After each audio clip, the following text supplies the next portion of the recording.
Let's continue this quarter scale conversation because I want to keep this rolling and give people some good information, have a good, healthy discussion about quarter scale. And the reason, Ben, that I actually thought about this is because I went to Kiko's. I went to Kiko's house. I saw a couple quarter scale figures. He had the Darth Vader quarter scale. He had the Mando quarter scale. And he is right about the base. The Mando quarter scale base is amazing. I look at that base and I'm like, this is one of the nicest bases I've ever seen from a Hot Toys figure. It's incredible. The figure itself, it's still pretty good. I mean, everything pales in comparison to the Chrome. I do agree. Like when you look at the previous Mandos and you put them next to the Chrome Mando and you're like, damn. But that's going to happen again when they do it in diecast. I know Kiko doesn't agree, but when they do it in diecast, you're going to look at the Chrome one and be like, damn. It's just not. It doesn't hit the same. But that said, Ben, I want to ask you this question. And I'm going to share the screen real quick. I just looked up the quarter scale figures that Sideshow has right now. Some of these are coming soon. This is actually waitlisted, so we can't even look at those. They never even showed the integrated suit in quarter scale or the upgraded suit, so we don't even know if those are coming.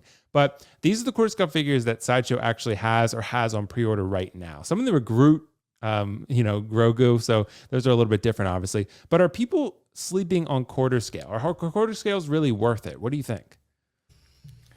It's a tough question. Yeah, I think it absolutely depends on your collection mm, and if you have the display space appropriate for quarter scale. Because, like Kiko said, these take up a ton of space. If that Batman statue, well, not statue, if that Batman quarter scale figure takes up 3 feet of real estate, I can't think of even a single area in my current display room with wall space that I have available that I could do it other than on like a floating shelf. And so I think you pay that kind of money, you get it in. If it's just not fitting, then if you sell it, you may take a loss. And then it would feel like it wasn't worth it, especially to me. Having said that, I also have been traditionally, for a decade now, collecting 6 scale. I'm comfortable with the scale. I know how to display it. I know how to pose them.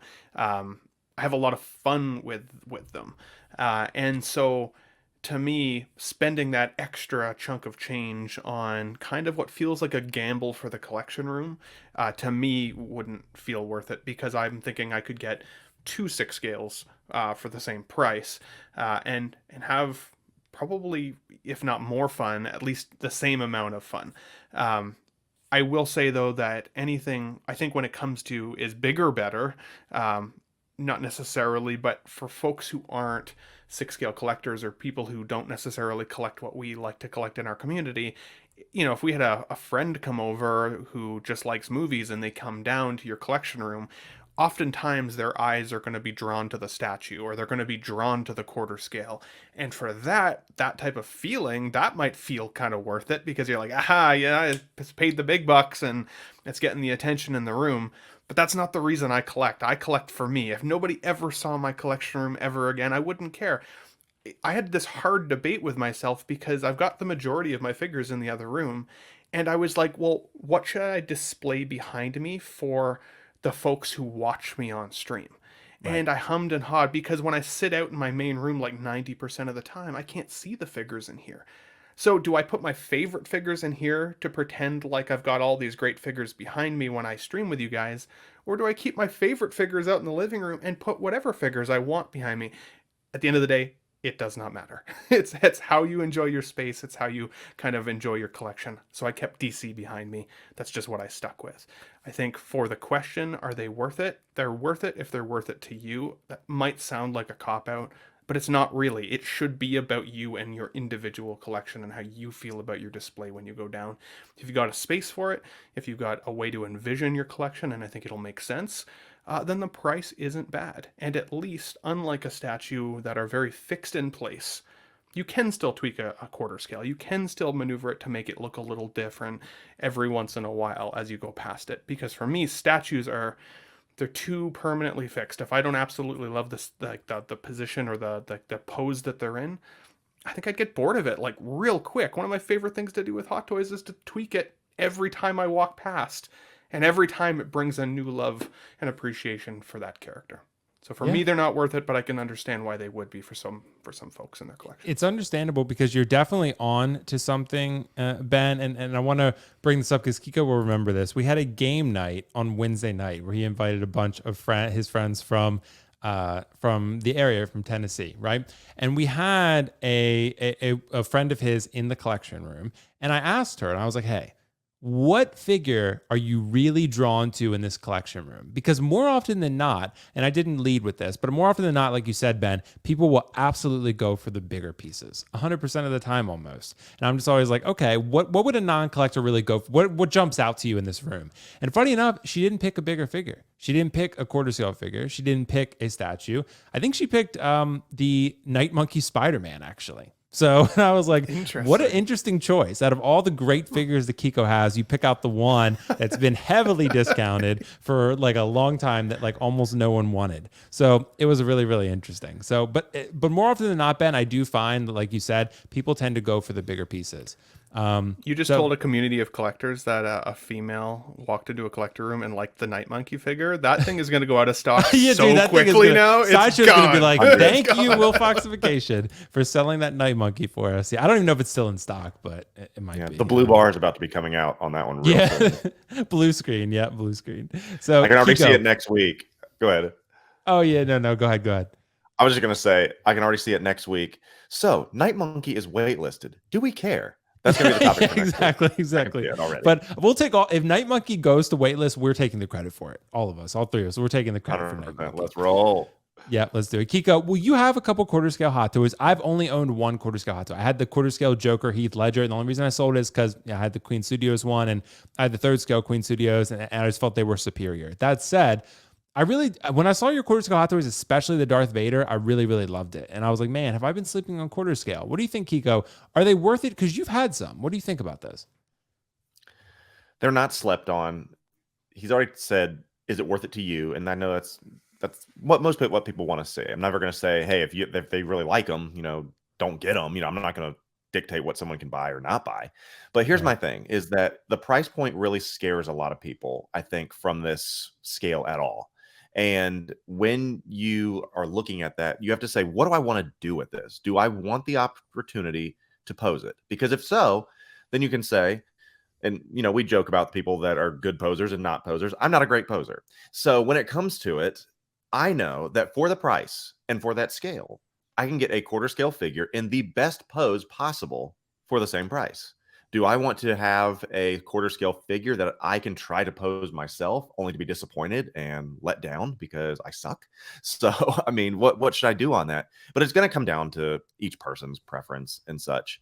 I personally, now that I've had to, they're not worth it. I remember as soon as Book of Boba Fett, Boba went up, I'm like, yeah, cool. I like the helmet on that, but I am not getting this because one, I don't have the room for it. I'm kind of burnt out on them. There's just too much going on. I would much rather have a quarter scale version in the perfect pose so I don't have to worry about it. So that when people come up, man, that's a really cool Malik. Is that quarter scale? Yeah, absolutely. Boy, you've sold me on that one. No one's saying about that when they walk into and see my quarter scale Mando at all. So that's my opinion on that. Interesting. So you're saying with the pose for the statue, it's already in the perfect pose. And if you pick it out, you must like the pose. So yeah, that makes sense. So that maybe it's a roundabout way of saying that if you really want the opportunity to pose something and you feel you're a good poser, then go for it. Then yeah, that makes sense. But if you feel like you're not a good poser, which I know I'm not, and I want a figure represented in that scale, the price is going to essentially be the same, depending on, how intricate. I mean, yeah, there's like quarter scale ones that are like, $1,500 or so, but I would opt for the statue situation just because it's the most visually stunning. Yeah. And I asked the question, 37 votes, is quarter scale worth it? And I'm asking for Hot Toys, which I think people understand. 78% no, 21% yes. Again, I think that gives you a pretty good idea. It's a small sample, obviously, but gives you a pretty good idea how this community at least feels about quarter scale Hot Toys. They seem like, and I think Ben touched on it, there's so many options in 6 scale that are great from Hot Toys alone. That's not even counting InArt and 3.0 and all these other companies that are making good things.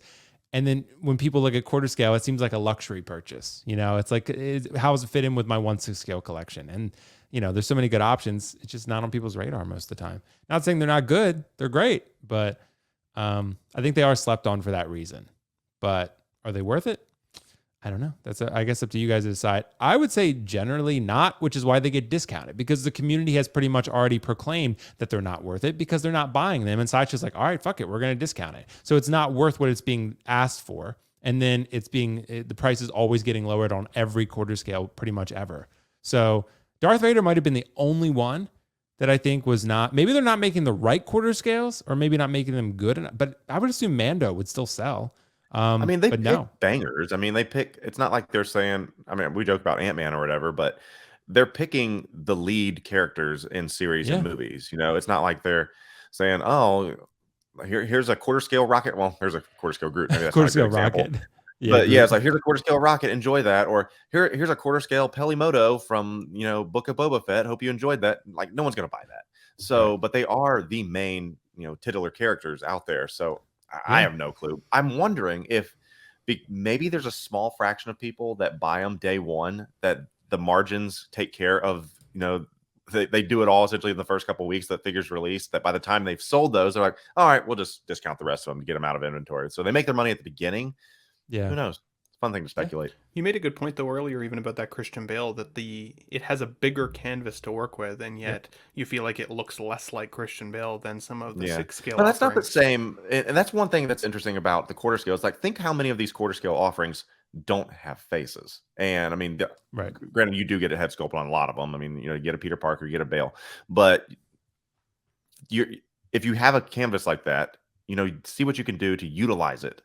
I think the Return of the Jedi, Sebastian, I keep getting Sebastian Shaw. Sebastian Shaw head looks really, really good. And I don't, It does. and it's one of the best things I've ever seen.